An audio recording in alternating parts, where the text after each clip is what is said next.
Math solution by Rasel. এখন আমরা তিনটা সমীকরণের সমাধান করব। এখানে প্রথম সমীকরণটি হচ্ছে 4x ইকুয়াল 60। তো এখন আমরা প্রথমটা যদি আমরা সমাধান করি 4x ইকুয়াল 60, বা এখানে 4x ইকুয়াল টু 60 থাকার মানে হচ্ছে এক্স এর মান আমাদেরকে বের করতে হবে। 4x এর সাথে এখানে x এর সাথে 4টা আছে গুণাকৃতিতে, এক্ষেত্রে এখানে 16কে 4 দিয়ে ভাগ হবে, অর্থাৎ 16কের সাথে যে সহগটা থাকবে সেই সহগ দিয়ে এ পাশে থাকা মানটাকে ভাগ করতে হবে। এখন 16কে যদি আমরা 60 দিয়ে ভাগ করি তাহলে হবে 4, সুতরাং x ইকুয়াল 4।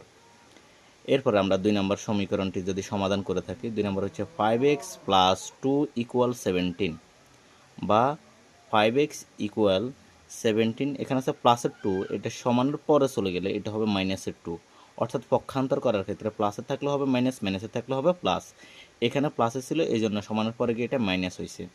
এরপরে 5x ইকুয়াল 17 থেকে 2 গেলে 15, বা এর পরবর্তীতে আবার এক্সের সাথে 5 আছে সহগে, যেহেতু 5 সহগ তাই 15কে 5 দিয়ে ভাগ, এক্স ইকুয়াল টু 15কে 5 দিয়ে ভাগ করলে 3 হবে, সুতরাং এক্স ইকুয়াল 3।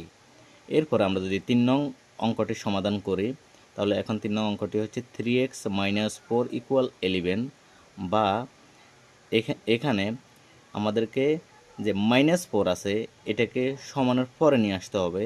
এখানে প্রথমে 11 লিখছি, এরপরে এখানে আছে মাইনাসের 4, এটা সমানের পরে কি হবে প্লাসের 4, বা 3x ইকুয়াল 15, বা x ইকুয়াল 15 ভাগ 3, কাটাকাটি করলে 5, সুতরাং x ইকুয়াল 5।